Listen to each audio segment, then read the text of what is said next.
Hey everyone, my name is Yongxiang Liao, and this is the midterm video for Professor Wheeler's CIS 9467.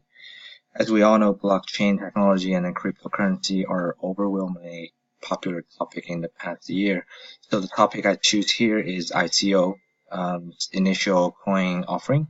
The reason I choose that topic is because I've been working private market for a few years.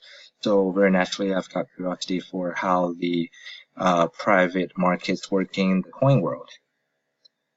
So we're going to take a deeper look at the ICO activities with breakdown in countries and categories. Also, we're going to measure across different projects by metrics like return on investment and total raised fund amount. So the data we use here is from the coinschedule.com, where there's a tab here called results. It shows the project name, category, dates, and then the total raised amount. The other parts of the data is coming from ICO watch list. To give you more granularity on the description of the project, and then what's the current price, and then if you click here ICO details, you will see what's the country and the initial price of that project. But unfortunately, there's no direct download, so most of the data are actually scrubbed manually. If someone knows better data source, please definitely let me know. So the data look like this. We've got data here. It actually shows the top 100 deals actually happening in the past 2 years with active market cap and with the coin which is still operating. So when we have the data, I calculate the return on investment, which is the formula here, and compare the current price and initial price, and also the spark line give you a overview of the recent 7-day price trend, whether there's an upward or downward momentum. Here are a few calculation fields as well. The cumulative number of projects describes what are the deal done as of that date for the specific country. This corresponds to the total raised amount for a specific country as well. So ROI score is a very critical column. As you can see here, the ROI is very volatile. It can be up to tenth of thousand percentage, and also can be negative 55%. So if we directly put that column into bubble chart, then eventually it would show only a few dots dominate everyone, where everything else is kind of ignorable. So we design a scaled version of the return on investment score, give you a better visualization results according to their quartile number. So given the data, what we have here, we've got a dashboard showing the total raised fund by the country and the category. Take a quick look at what we have here. We've got a heat map for profitability. We've got a power map here showing the geographic dispersion. We've got a bubble chart showing a comprehensive view of the activities. So let's dive into details.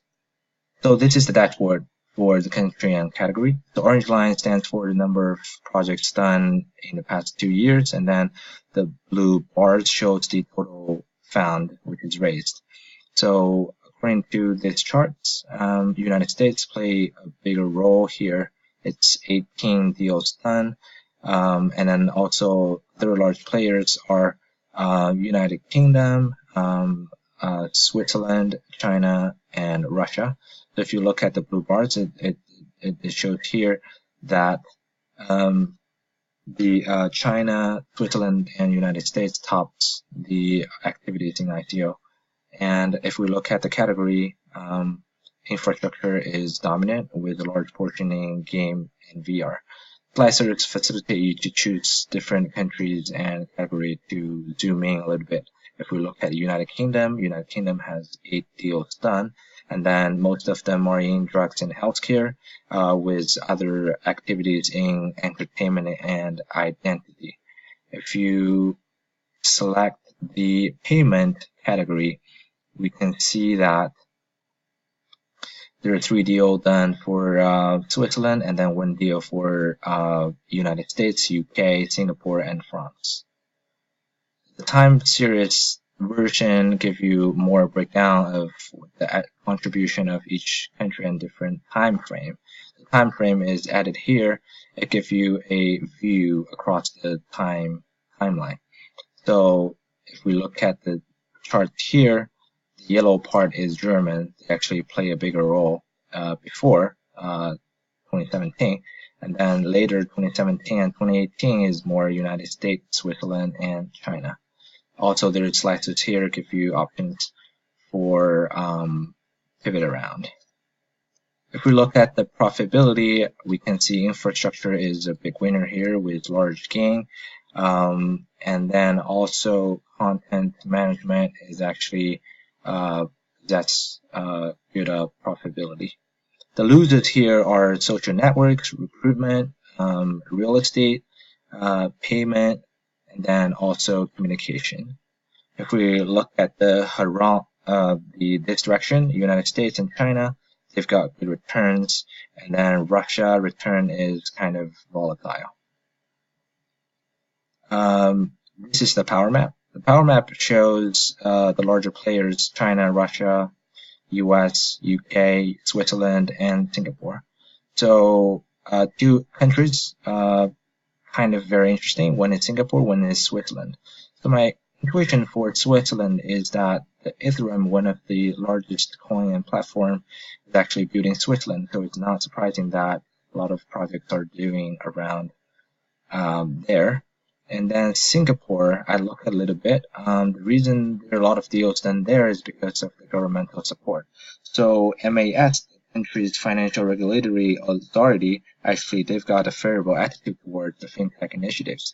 They've got an initiative called Fintech Regulatory Sandbox, which is actually in favor of these blockchain technology infrastructure building.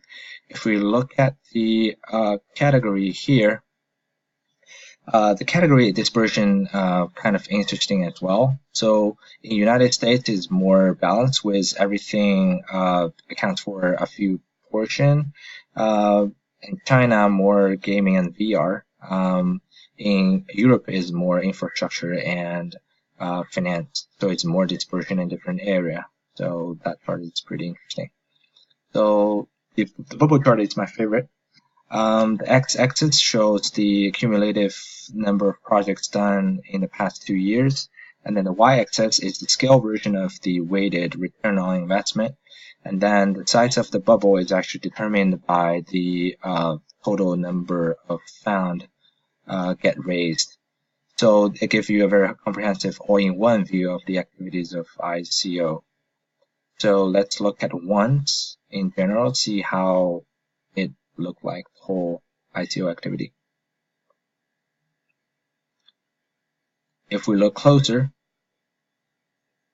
until spring 2017, most of the countries have less than 2 deals happening.